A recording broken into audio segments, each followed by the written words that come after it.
Hello दोस्तों, स्वागत है आज के मेरे इस वीडियो में। आज मैं लेकर के आ गया हूँ आपके लिए बहुत ही इम्पोर्टेंट वार्षिक परीक्षा सामान्य हिंदी कक्षा 11 का पेपर, जो कि आपके लिए बहुत ही इम्पोर्टेंट रहने वाला है इस बार, क्योंकि इसमें जो क्वेश्चन पूछे गए हैं बहुत ही इम्पोर्टेंट हैं।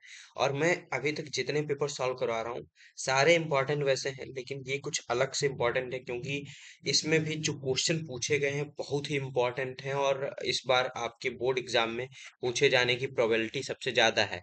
तो यहाँ पर आपका 100 नंबर का आपका पेपर है और ये एपीपी 2025 का ये पेपर है और आपका 2025 में बना था, आपका 26 में बहुत कॉलेज में ये आना है। तो देखिएगा, आपके भी कॉलेज में हो सकता है यही पेपर हो रहा हो, तो बहुत ही इंपॉर्टेंट है ये पेपर। तो चलिए शुरू करते हैं। अगर आप चैनल पे नए हैं तो सबसे पहले चैनल को सब्सक्राइब कर लीजिए और वीडियो को लाइक कर दीजिए। तो चलिए शुरू करते हैं सबसे पहले क्वेश्चन से, जो कि खंड का में बहुविकल्पी प्रश्न दिए गए हैं। यहाँ पर सबसे पहला आपका प्रश्न पूछा जाता है, रानी केतकी की कहानी के रचनाकार का नाम है। तो रानी केतकी की कहानी जो है, इसके रचनाकार आपके इंसाल्लाह खां हैं। इंसाल्लाह खां है ना। आपके बहुत इंपॉर्टेंट ये रहने वाला है। और बाकी विकल्प जो यहाँ पर हैं सारे गलत हो जाते हैं, क्योंकि ये जो रानी केतकी की कहानी है इसके रचनाकार आपके इंसाल्लाह खां हैं। फिर आपका अगला क्वेश्चन है, मुंशी प्रेमचंद्र का उपन्यास है। तो मुंशी प्रेमचंद्र का जो उपन्यास है, यहाँ पर आपको मैं बता दूं कि परख जो है ये है जैनेन्द्र जैनेन्द्र कुमार का उपन्यास। फिर कंकाल है ये आपका, जो कंकाल है यह है जयशंकर प्रसाद का उपन्यास। और सुनीता है जैनेन्द्र कुमार का फिर से। तो यहाँ पर आपका बचता है निर्मला। ये है आपका सही विकल्प, जो कि प्रेमचंद्र का उपन्यास है। ठीक है। फिर आपका अगला क्वेश्चन है, डॉक्टर संपूर्णानंद कृत जीवनी है। तो डॉक्टर संपूर्णानंद कृत जो जीवनी है वो है यहाँ पर महात्मा गांधी। महात्मा गांधी आपकी जो है संपूर्णानंद द्वारा कृत आपकी जीवनी है। ठीक है। और फिर यहाँ पर आपका जो कलम का सिपाही है ये प्रेमचंद्र की जीवनी है, जिसको उनके पुत्र अमृत राय ने लिखा है। ठीक है, अमृत राय उनके पुत्र ने लिखा है। इसी तरीके से आपका यहाँ पर सरदार पृथ्वी सिंह और राहुल सांस्कृत्यायन की रचना नहीं है। यहाँ पर डायरेक्ट बस उनका नाम लिखा है। ठीक है। फिर यहाँ पर आपका अगला क्वेश्चन है, आकाशदीप किस विधा की रचना है। तो आकाशदीप जो है आपकी, आकाशदीप कहानी विधा की रचना है ना। कहानी विधा की रचना है। आपके सिलेबस में भी ये दिया दिया गया है आकाशदीप। आकाशदीप कहानी है, जो कि है आपकी यहाँ पर इस तरीके से सही विकल्प है। फिर आपका आदिकाल को वीर गाथा काल नाम से किसने दिया था, है ना। वीर गाथा काल को जो आपका मतलब कि आदिकाल को वीर गाथा काल नाम किसने दिया था, यहाँ पर पूछा गया है।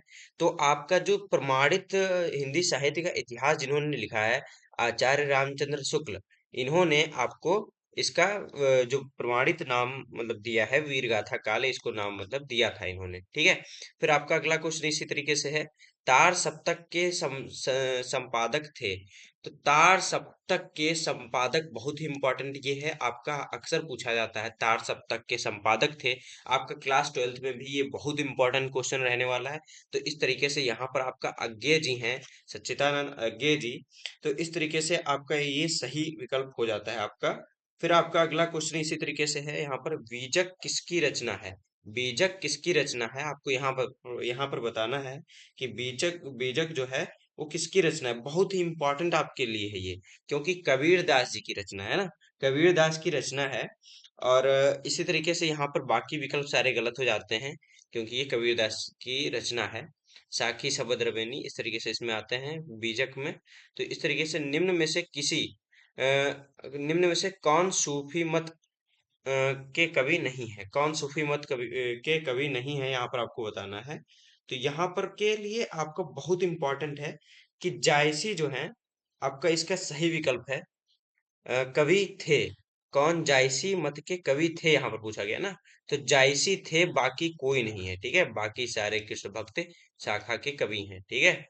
तो बाकी यहाँ पर आपका गलत विकल्प हो जाते हैं आपके। बाकी यहाँ पर ये केवल सही विकल्प आपका जायसी है। ठीक है।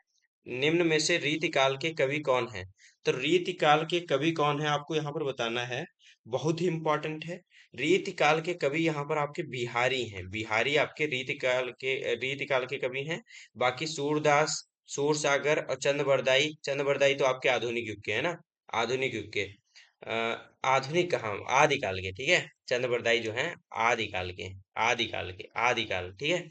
और यहाँ पर रसखान और ये जो तुलसीदास हैं ये आपके भक्ति काल के हैं। और बिहारी जो है आपके रीतिकाल के हैं कवि, ठीक है। विनय पत्रिका किस भाषा की रचना कृति है? तो विनय पत्रिका किस भाषा की कृति है यहाँ पर आपको बताना है। बहुत ही इंपॉर्टेंट क्वेश्चन है, अक्सर पूछा जाता है। ये है आपका ब्रिज भाषा की। विनय पत्रिका ब्रिज भाषा में लिखा था तुलसीदास जी ने, ठीक है। तुलसीदास जी ने लिखा था ब्रिज भाषा में। फिर आपका अगला क्वेश्चन यहाँ पर मिलता है आपको, जो कि बहुत ही इंपॉर्टेंट है। आपका 10 नंबर का क्वेश्चन पूछा जाता है, हर साल आता है। और अक्सर आपके इसमें दो दो क्वेश्चन मिलते हैं, मतलब कि अथवा में करके। तो किसी एक को करना होता है, आपका गद्य खंड पे आधारित होता है, जो कि आपके सिलेबस में पाठ दिया गया होता है। उसमें आपको गद्यांश एक लिखा होगा जिसपे आधारित 5 प्रश्न दिए जाते हैं। हमेशा ये आता है, तो बहुत ही इंपॉर्टेंट है। ये 5 इस तरीके से प्रश्न पूछे जाते हैं, और हर एक क्वेश्चन जो होता है आपका 2-2 नंबर का होता है, यानी कि 10 नंबर का पूरा होता है अथवा में। ये वाला करिए या फिर ये वाला करिए, ठीक है। तो यहाँ पर मैंने ऊपर वाले का सॉल्यूशन किया है, जो कि मैं अभी आपको एंड में दिखाऊंगा साथ में, पूरा एक साथ। तो यहाँ पर आपको पहले क्वेश्चन दिखा दे रहा हूँ पेपर में कौन कौन से हैं। बहुविकल्पी थे, साथ में बता दिया मैंने। बाकी यहाँ पर आप देख लीजिए, इस तरीके से क्वेश्चन पूछा गया है 5वां नंबर, जो कि 5वां, निम्नलिखित लेखकों में से किसी एक का जीवन परिचय लिखना है। सरदार पूर्ण सिंह का लिखिए, या भारतेंदु हरिश्चंद्र का, या फिर महावीर प्रसाद द्विवेदी जी का। आपको यहाँ पर सबसे इंपॉर्टेंट जो है, यहाँ पर मैं बता दे रहा हूँ, ये दोनों आपके बहुत इंपॉर्टेंट है, और इनको भी याद कर लेंगे तो अच्छी बात है। नहीं तो ये दोनों आपके अच्छे से रट जाने चाहिए, भारतेंदु हरिश्चंद्र, आचार्य महावीर प्रसाद द्विवेदी, ठीक है। फिर आपका निम्न में कवियों में से किसी एक का साहित्यिक परिचय लिखना है। तो साहित्यिक परिचय इसमें भी लिखना है, यहाँ पर भी जीवन परिचय कहा है, तो साहित्यिक परिचय साथ में जरूर लिखना है आपको, ठीक है। यहाँ पर आपको सूरदास, सूरदास और गोस्वामी तुलसीदास, ये दोनों अच्छे से आपके रटे होने चाहिए। बिहारी आपका छोड़ भी देंगे, कोई दिक्कत नहीं है, क्योंकि अक्सर ये दोनों पूछे जाते हैं, ठीक है। फिर आपका है बलिदान अथवा प्रायश्चित कहानी का सारांश लिखिए। तो बलिदान कहानी का सारांश तो रट लीजिए अच्छे से, क्योंकि ये आना ही आना है। बलिदान कहानी अच्छे से समझ लीजिए। फिर स्वपठित नाटक के आधार पर किसी एक पर दिए गए किसी एक प्रश्न का उत्तर दीजिए। तो यहाँ पर 2 प्रश्न पूछे गए हैं, स्वपठित नाटक पे किसी एक का देना है, ठीक है। तो ये हर एक जिले के डिफरेंट होता है, ये आप जिले के अनुसार देख सकते हैं अपने। और फिर यहाँ पर आपका अगला क्वेश्चन है खंड खा। खंड खा संस्कृत खंड से है, जो कि जिसमें आपको पहला एक गद्यांश गद्य खंड दे दिया गया है संस्कृत का। और उसके बाद उसको आपको संदर्भ लिखना है, और प्लस में इसका हिंदी अनुवाद करना होता है। ये भी आपका 7 नंबर का होता है, 2 नंबर का संदर्भ और 5 नंबर का आपका इसका हिंदी अनुवाद। और हिंदी अनुवाद में व्याख्या मत लिखने लगिएगा, डायरेक्ट आपको अनुवाद करना होता है, ठीक है। फिर इसमें श्लोक दिया होता है, वो भी 7 नंबर का होता है, बहुत इंपॉर्टेंट है आपका। फिर यहाँ पर आपका अगला क्वेश्चन पूछा जाता है, निम्नलिखित मुहावरों में से किसी एक के 2 अर्थ लिखते हुए उसका वाक्य प्रयोग कीजिए। इस तरीके से क्वेश्चन है। अब हम डायरेक्ट आते हैं आपके अपने उत्तर पे, जो कि यहाँ पर आपके सभी क्वेश्चन के उत्तर दिए गए हैं। आपको मैंने रेखांकित अंश वहां पर दिखा दिया था, और उसका आपको जो गद्यांश था वो दिखा दिया। तो रेखांकित अंश की व्याख्या यहाँ पर इस तरीके से दी गई है, जो कि बहुत ही इंपॉर्टेंट रहने वाली है। और इसका सबसे इंपॉर्टेंट जो क्वेश्चन है वो मैं दिखा दे रहा हूँ। इसके लेखक का नाम भारतेंदु हरिश्चंद्र है, पाठ का नाम भारत वर्षोन्नति कैसे हो सकती है, ठीक है। ये आप देख लीजिएगा। बाकी ये जो क्वेश्चन है आपके, ये क्वेश्चन हल हैं, ये आप देख लीजिए। बहुत ही आसान क्वेश्चन पूछे गए थे इसमें, वैसे तो मैंने देखा। प्रस्तुत पद्यांश के कवि का कवि और कविता का नाम। तो प्रस्तुत पद्यांश जो था वो कविदास का है, और साखी सब, साखी जो है इसका शीर्षक है, ठीक है। फिर इसी तरीके से आपका अगला क्वेश्चन पूछा गया है, यहाँ पर मैं दिखा दे रहा हूँ, ये आपके पूरे क्वेश्चन हो जाता है। मोस्ट इंपॉर्टेंट, जिसके लिए मैं वेट कर रहा था आपको, भारतेंदु हरिश्चंद्र जी का जीवन परिचय किस तरीके से आपको लिखना है, ये आप समझिए। सबसे पहले अगर आपको जीवन परिचय किसी का पूछा गया है, तो उसका इस तरीके से ब्रैकेट, ये आपको एक स्क्वायर में आप लिख दीजिएगा उसका संक्षिप्त जीवन परिचय। संक्षिप्त जीवन परिचय में कम से कम 8 पॉइंट इस तरीके से लिखिए। नाम, जन्म, जन्म स्थान, पिता का नाम, प्रमुख विधाएं और संपादन, और हो सके तो मृत्यु भी इनकी लिख दीजिए। हो सकता है लिखा भी होगा नीचे, शायद मैंने लिखा था, हाँ यहाँ पर। ये देखिए, एक ही जगह एक साथ लिखिएगा, एक पेज पे ही आ जाए ऊपर ही, ठीक है। दूसरे पेज में ना जाए, यहाँ पर आपका टाइप है तो दूसरे पेज में चला गया, कोई बात नहीं है, ठीक है। तो इस तरीके से भाषा और इनकी मृत्यु, तो बहुत ही इंपॉर्टेंट रहने वाला है, इतना आपको लिखना ही लिखना है, ठीक है। तो यहाँ पर इनका जीवन परिचय, फिर आप जो ऊपर लिखे हैं वो आप लिख दें ब्रैकेट में। फिर जीवन परिचय हेडिंग डाल करके, ये नंबर मत डालिएगा, जीवन परिचय हेडिंग डाल के एकदम संक्षिप्त में इनका इस तरीके से जीवन परिचय लिख देना है, ठीक है। फिर इसी तरीके से आपको साहित्यिक परिचय, ये भी नंबर मत डालिएगा, डायरेक्ट साहित्यिक परिचय हेडिंग डालिएगा। और यहाँ पर आपको इस तरीके से साहित्यिक परिचय लिख देना है, एकदम साधारण भाषा में मैंने लिखा है। इसको आप अगर अपनी कॉपी पर लिख करके याद कर लेंगे तो सबसे आसान आपको यही पड़ेगा, फिर आप किताब में इसको नहीं पढ़ने जाएंगे, ठीक है। फिर इसी तरीके से गोस्वामी तुलसीदास जी का साहित्यिक परिचय जो है वो यहाँ पर मैंने लिख दिया है, जिसमें इनका भी जीवन परिचय ये आपका संक्षेप में इस तरीके से आपको लिखना आना चाहिए। अगर आप इस तरीके से लिखने के बाद ये लिखते हैं तो आपको पूरे के पूरे जो 5 नंबर इसमें होते हैं पूरे मिलने हैं, 1 नंबर भी आपका टीचर नहीं काटेगा, ठीक है। साहित्यिक परिचय इसी तरीके से आपको लिख देना है। फिर उनकी प्रमुख रचनाएं आपको अच्छे से रटी होनी चाहिए, क्योंकि ये हमेशा पूछा जाता है, और साथ ही साथ इससे बहुविकल्पी क्वेश्चन भी आपके क्लियर हो जाते हैं कि क्या किसका रचना है। अधिकतर आपके जो पाठ दिए गए होते हैं उन्हीं से रचनाएं आती हैं बहुविकल्पी प्रश्न में, ठीक है। बलिदान कहानी का सारांश लिखिए। तो बलिदान कहानी का सारांश बहुत ही इजी शब्दों में मैंने यहाँ पर लिखा है, बहुत ही अच्छा है, मैंने पढ़ा बहुत अच्छा लगा, ठीक है। और बहुत ही आसान शब्दों में मैंने लिखा है, ठीक है। तो इसको आपको अच्छे से इसको देख लेना है और वीडियो रोक करके आप इसको समझ लीजिए अच्छे से। फिर आपका अगला है गरुड़ ध्वज नाटक के द्वितीय अंक का संक्षिप्त सारांश। तो संक्षिप्त सारांश इस तरीके से 5 पॉइंट में मैंने लिख दिया है, आप वीडियो देख रोक करके यहाँ पर अच्छे से लिख लीजिए और देख लीजिए। अगर आप कहेंगे एक्सप्लेन करने को तो नेक्स्ट वीडियो में बना दूंगा, और वो वीडियो हो सकता है 30 मिनट का भी हो सकता है, प्लस में इसके ज्यादा मिनट का भी हो सकता है, 1 घंटे का भी हो सकता है। तो यहाँ पर आपको अच्छे से उसको ध्यान में रख करके कमेंट कर दीजिएगा, अगर आपको चाहिए होगा तो जरूर मैं आपके लिए बनाऊंगा, अगर आप कहेंगे तो, ठीक है। तो यहाँ पर अगला आपका जो खंड का में था, आपका गद्यांश दिया गया, उसका पाठ का नाम प्रयागा है, ठीक है। तो यहाँ पर इस तरीके से इसका संदर्भ हो जाता है और यहाँ पर इसका अनुवाद इस तरीके से हो जाता है। फिर आपका अगला क्वेश्चन भी इसी में जो श्लोक दिया गया था उसका आपका गीता वाचामृतानी नाम से लिया गया है। और यहाँ पर आपका इसको एक बार चेक कर लीजिएगा, मुझे थोड़ा डाउट लग रहा है, ऐसे ही डायरेक्ट लिख दिया था मैंने।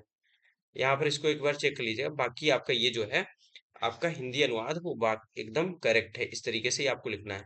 आंख का तारा होना, वहां पर मुहावरा दिया गया था अत्यंत प्यारा होना, अत्यंत प्यारा होना यानी बहुत प्यारा होना, अर्थ लिखना है।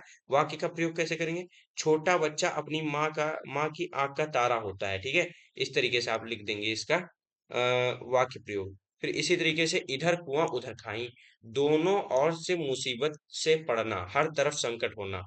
रामू के सामने ऐसी स्थिति आ गई कि वह घर जाए तो पिता डांटेंगे, और ना जाए तो पुलिस पकड़ेगी। उसके लिए इधर कुआं और उधर खाई की बात हो गई है, ठीक है। इस तरीके से वाक्य प्रयोग करना है। वाक्य प्रयोग का मतलब जो वाक्य दिया गया है उसको आपको अपने वाक्य में जरूर लिखना है, जैसे इस यहाँ पर इस तरीके से लिखा गया है। कट जाना, कट जाना क्या है, लज्जित होना या शर्मिंदा होना, अक्सर पानी पानी होना के अर्थ होते हैं, ठीक है। तो यहाँ पर चोरी पकड़े जाने पर सबके सामने सोहन की इज्जत कट गई।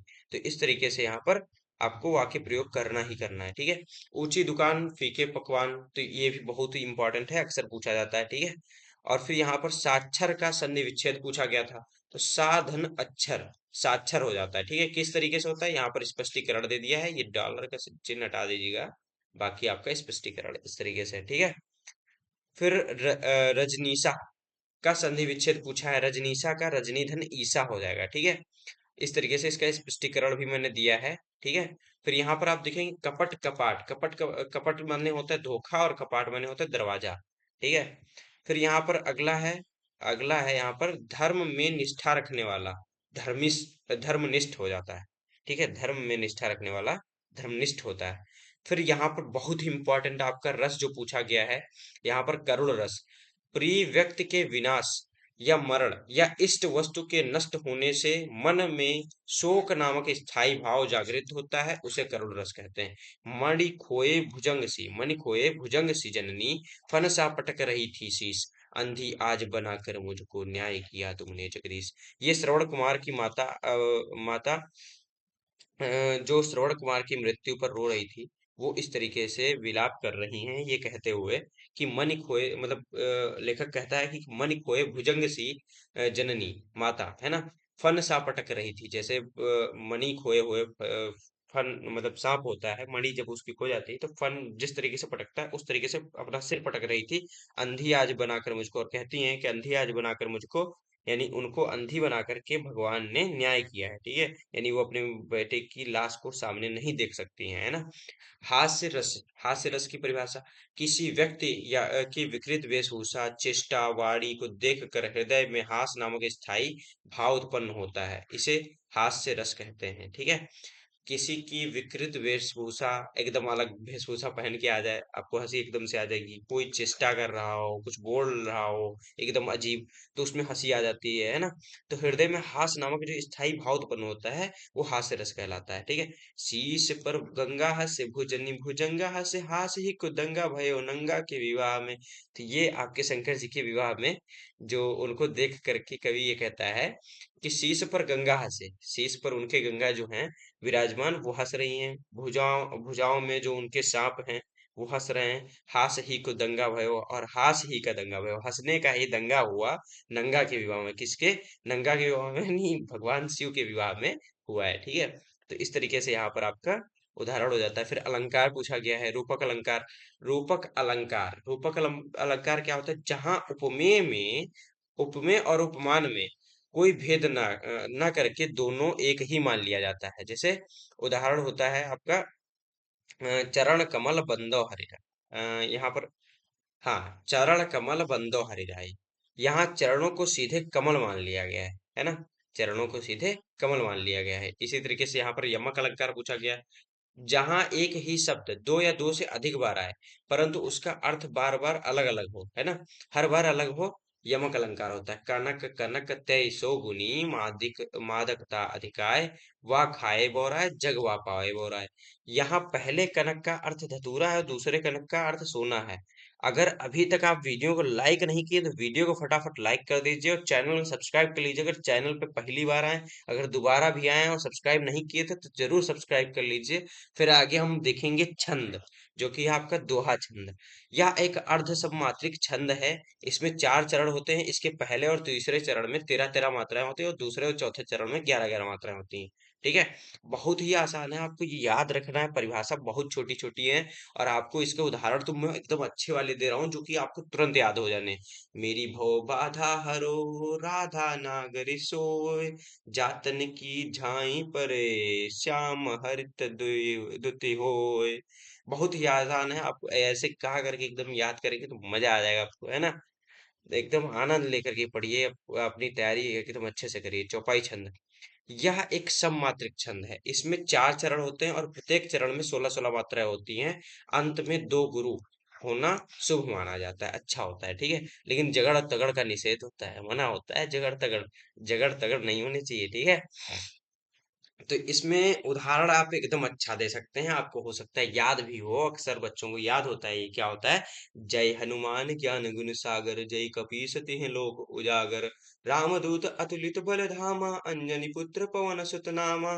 तो इस तरीके से आपको ये हो जाता है चौपाई छंद का उदाहरण, ठीक है। यहाँ पर आप मात्राएं अगर दिखा देंगे इस तरीके से, तो बहुत ही आपको नंबर पूरा मिल जाएगा, कटने के कोई चांस नहीं रह जाएंगे। तो बहुत ही इंपॉर्टेंट है मात्राएं दिखाना इस तरीके से।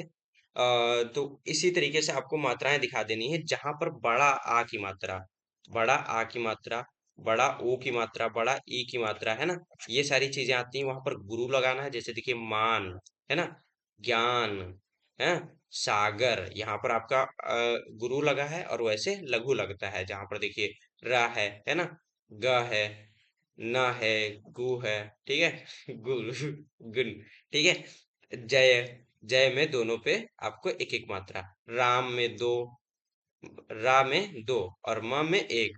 दूत है, दू, बड़ाऊ के आगे, तो यहाँ पर ये फिर त, ठीक है। अतुलित, यहाँ पर देखिए एक ही एक आएगा, कोई भी बड़ी की मात्रा नहीं, ठीक, एक ही, फिर दो, इस तरीके से आ जाएंगे, ठीक। तो यहाँ पर इस तरीके से आपको मात्राएं जरूर लगानी है। अगर मात्राएं आप नहीं दिखाएंगे तो नंबर कटने के चांसेस रहते हैं, एक नंबर काट लेगा एग्जामिनर। फिर यहाँ पर इसी तरीके से आपको एक और क्वेश्चन दिया है, बैंक प्रबंधक को ऋण प्राप्ति हेतु आवेदन पत्र लिखने का तरीका नीचे लिखना है, ठीक है। तो इस तरीके से लिखा है मैंने, यहाँ पर आप देख लीजिए, बहुत ही अच्छा लिखा हुआ है। और इस तरीके से आपको लिखना है। यहाँ पर आपका जो नाम है, नाम मत लिखिएगा, आ बा सा लिख दीजिएगा, आ बा सा, ठीक है। और पता में, पता आपका कुछ भी ऐसे ही रेंडम डाल दीजिएगा, अपना असली पता यहाँ पर नहीं डाला जाता है, ना ही मोबाइल नंबर आप यहाँ पर डालेंगे। इसी तरीके से आपको लिख देना है। ठीक है। फिर आपका यहाँ पर निबंध, पर्यावरण और प्रदूषण। तो निबंध लिखने का तरीका होता है, निबंध कोई भी लिख के आ जाता है 4 पन्ने में। ठीक है। उसको नंबर पता चला, नंबर मिले 2 नंबर। क्यों नहीं मिले नंबर? क्योंकि वो लिखने का तरीका नहीं जानता है। निबंध निबंध लिखने का एक तरीका होता है, जिसमें आपको निबंध की सबसे पहले रूपरेखा लिखनी होती है कि उसमें लिखेंगे क्या। प्रस्तावना लिखेंगे, पर्यावरण का अर्थ और महत्व इसमें बताया जाएगा। प्रदूषण के अर्थ क्या है वो लिखेंगे। प्रदूषण के प्रकार कौन कौन से हैं वो लिख देंगे। ठीक है। प्रदूषण के कारण क्या हैं, प्रदूषण के प्रभाव क्या है, समाधान क्या है, ये आपकी हेडिंग्स रहने वाली हैं आगे। तो ये आपको रूपरेखा क्या है निबंध की, वो पहले ही आप बता दिए, एग्जामिनर खुश हो जाएगा इसी पे। सबसे पहले इस पे 2 नंबर देगा। ठीक है। ये है तरीका नंबर देने का। 9 नंबर का क्वेश्चन है, 2 नंबर यहाँ पर आपको मिल चुके हैं। अब आगे आपको देखेगा, जितनी आप हेडिंग लिखे हर एक के बारे में आप थोड़ा थोड़ा लिखें कि नहीं। आप उन्हीं में से किसी एक को पढ़ लेगा, क्या सही लिखे आप? और पहले वाले का भी पढ़ लेगा, सही लिखे हैं, यहाँ भी सही लिखे हैं, यहाँ भी सही लिखे हैं। ठीक है। जब पूरा पढ़ लिया, उपसंहार पढ़ेगा, मजा अगर आ गया तो आपको 9 में 9 नंबर, नहीं तो 8 तो दे के ही जाएगा। ठीक है। तो इस तरीके से आपका ये पूरा पेपर सॉल्व हो जाता है। और आपको अगर वीडियो पसंद आए तो वीडियो को जरूर लाइक कीजिए और चैनल को सब्सक्राइब कर लीजिए, जिससे कि आपके अगले वीडियो मिलते रहें। तो मिलते हैं अपने अगले वीडियो में, तब तक के लिए धन्यवाद।